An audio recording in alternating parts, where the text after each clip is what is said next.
ಕಾಂಗ್ರೆಸ್ನಲ್ಲಿ ಅಸಮಾಧಾನ ಇನ್ನೂ ತಣ್ಣಗಾಗಿಲ್ವಾ ಅನ್ನುವ ಪ್ರಶ್ನೆ ಕಾಡ್ತಾ ಇದೆ. ನೆನ್ನೆ ಬೆಂಗಳೂರಿನ ಖಾಸಗಿ ಹೋಟೆಲ್ನಲ್ಲಿ ನಡೆದಂಥ ಶಾಸಕಾಂಗ ಪಕ್ಷದ ಸಭೆಗೆ ಸಿದ್ದರಾಮಯ್ಯ ಸೇರಿದಂತೆ ಹಲವರು ಗೈರಾಗಿದ್ದಾರೆ. ಸಚಿವ ಸ್ಥಾನದಿಂದ ವಂಚಿತರಾದಂಥ ಶಾಸಕರಾದಂಥ ಪ್ರಿಯಾ ಕೃಷ್ಣ, ಎಂ ಕೃಷ್ಣಪ್ಪ, ಮಹದೇವಪ್ಪ, ಶಿವಾನಂದ ಪಾಟೀಲ್, MC ಸುಧಾಕರ್ ಸಭೆಯಿಂದ ಅಂತರವನ್ನು ಕಾಯ್ದುಕೊಂಡಿದ್ದಾರೆ. ಇತ್ತ ಆಪ್ತರಿಗೆ ಸಚಿವ ಸ್ಥಾನ ನೀಡದಿದ್ದಕ್ಕೆ ಸಿದ್ದರಾಮಯ್ಯ ಕೂಡ ಅಸಮಾಧಾನಗೊಂಡಿದ್ದಾರೆ. ಆದ್ದರಿಂದಲೇ ಸಭೆಗೆ ಗೈರಾಗಿದ್ದಾರೆ ಅಂತ ಹೇಳಲಾಗ್ತಿದೆ. ಇನ್ನು ಮಾಜಿ ಸಚಿವ ರಾಜಣ್ಣ ಸಭೆಗೆ ಬಂದ ಅರ್ಧ ಗಂಟೆಯಲ್ಲೇ ಅಲ್ಲಿಂದ ವಾಪಸ್ ಹೋಗಿದ್ದಾರೆ.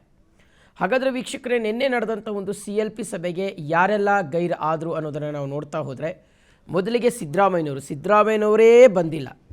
ಯಾಕೋ ಏನೋ ಗೊತ್ತಿಲ್ಲ, ಮೊನ್ನೆಯೂ ಅಷ್ಟೇ ಪ್ರಮಾಣ ವಚನ ಕಾರ್ಯಕ್ರಮಕ್ಕೆ ಸಿದ್ದರಾಮಯ್ಯನವರು ಬಂದೇ ಇಲ್ಲ. ಎಂ ಕೃಷ್ಣಪ್ಪ ಅವರು ಮತ್ತು ಪ್ರಿಯಾ ಕೃಷ್ಣ ಅವರಿಬ್ಬರೂ ಸಹ ಬಂದಿಲ್ಲ. ಆಮೇಲೆ MC ಸುಧಾಕರ್ ಅವರು ಬಂದಿಲ್ಲ. ಬಂಗಾರಪೇಟೆ ನಾರಾಯಣ ಸ್ವಾಮಿ ಅವರು ಬಂದಿಲ್ಲ. HC ಮಹದೇವಪ್ಪ ಅವರು ಬಂದಿಲ್ಲ. ಶಿವಾನಂದ ಪಾಟೀಲ್ ಅವರು ಬಂದಿಲ್ಲ. ಕೊತ್ತೂರು ಮಂಜುನಾಥ್ ಅವರು ಬಂದಿಲ್ಲ. ಎಷ್ಟು ಜನರ ಲಿಸ್ಟ್ ನಾನು ಹೇಳಿದ್ನಲ್ಲ, ಅಷ್ಟು ಜನರು ಈ ಸಲ ಸಚಿವ ಸ್ಥಾನ ಸಿಗುತ್ತೆ ಅನ್ನೋಂಥ ಒಂದು ಆಸೆನ ಇಟ್ಕೊಂಡಿದ್ದಂಥವ್ರೆ. ಮತ್ತು ಸಿದ್ದರಾಮಯ್ಯನವರು ತಮ್ಮ ಆಪ್ತರಿಗೆ ಸಚಿವ ಸ್ಥಾನವನ್ನು ಕೊಡಿಸ್ಬೇಕು ಅನ್ನುವ ಲೆಕ್ಕಾಚಾರವನ್ನು ಇಟ್ಕೊಂಡಿದ್ದಂಥವ್ರು.